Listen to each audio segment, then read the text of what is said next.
Now, ladies and gents, into the history of St James Garlickhythe and the history of Jimmy Garlick. Into this church, and down in its crypt, in the parish coffin, lies the mummified remains of Jimmy Garlick, off into the past, and that's what we're going to visit now, or who we're going to visit now. And here we are, Jimmy Garlick and his story. One of the most intriguing haunted churches in Britain can be found on Garlick Hill in the heart of London, and you've just seen a tour of the inside of that church. The crypt, you can go down there, but I wouldn't feel more recalled down there myself, because it's disrespectful, because there are human remains in this one, including Jimmy Garlick's, but others amongst them, and the church wouldn't encourage that anyway. But they was very, very kind, been really decent with this one. They've directed me to this, which tells Jimmy Garlick's story entirely. In the 1830s, as the chancel was being excavated as part of the work to replace the tiles, a body was discovered. The mummified remains of the corpse were given a name, Jimmy Garlick, and so the legend began. And over here on the left you see the former parish coffin. It would be used for burials and then brought back to the church, ready for the next one. Because don't forget, in those days, many people, particularly the poor, they would be buried in a shroud. You'd be taken to your funeral in this coffin, taken out of it and buried in a shroud.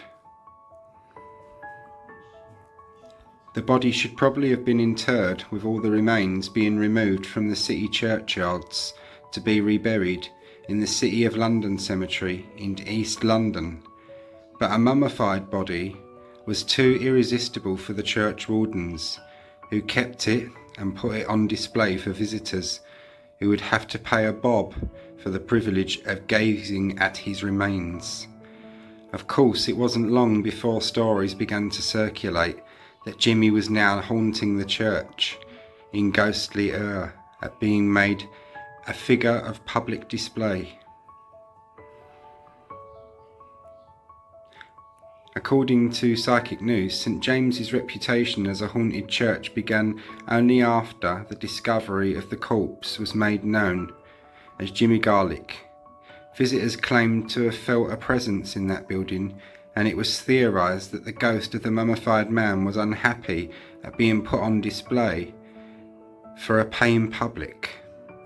It was also said that the choir boys sometimes carried the mummy around the church in jest, something that can hardly have pleased Jimmy.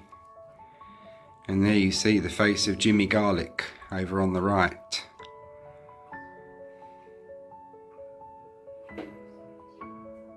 The last part, by the way, is true and was happening only 20 years ago. That's the choir boys pottering Jimmy Garlick around.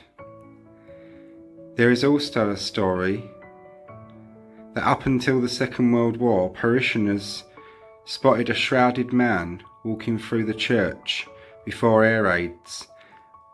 A fireman risked his life during a firebombing raid to rescue a pale-robed man who refused to quit the church and then faded from sight before his eyes.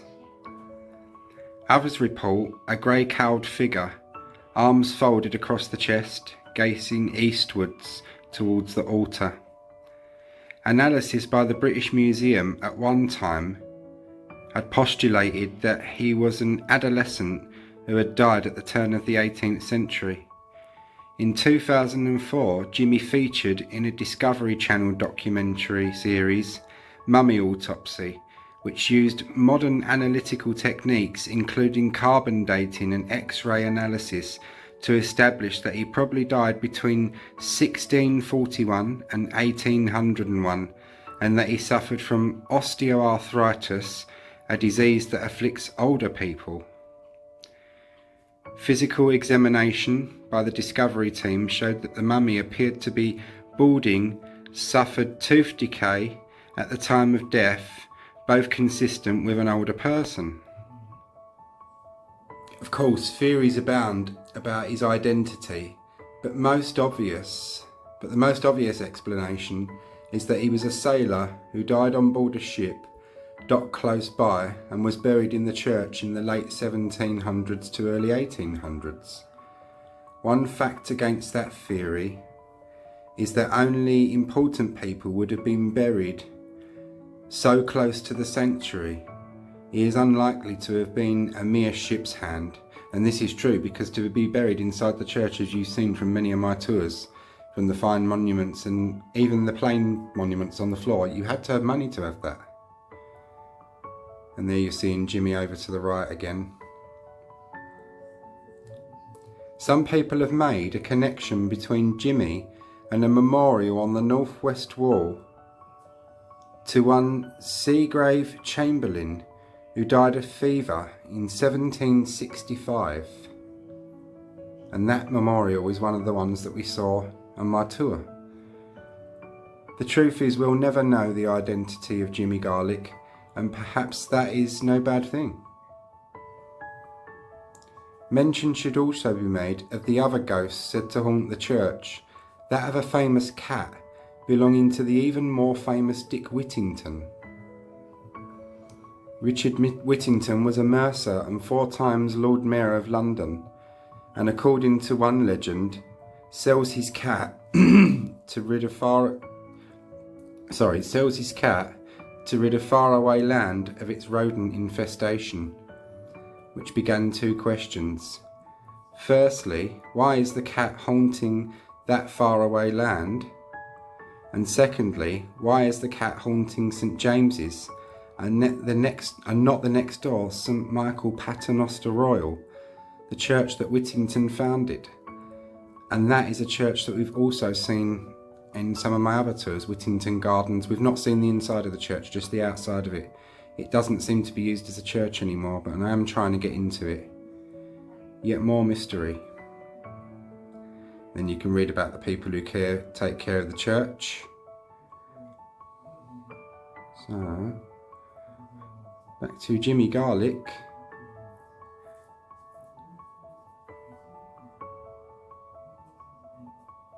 Possibly Seagrave Chamberlain, no one knows. And as it says, the mystery, maybe that's a good thing.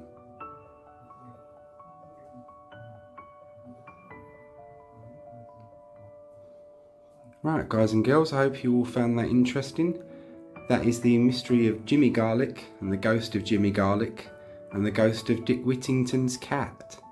Hope you all found this little Halloween snippet interesting. Thanks very much for watching. If you did enjoy it, give it a like and a share. Thank you.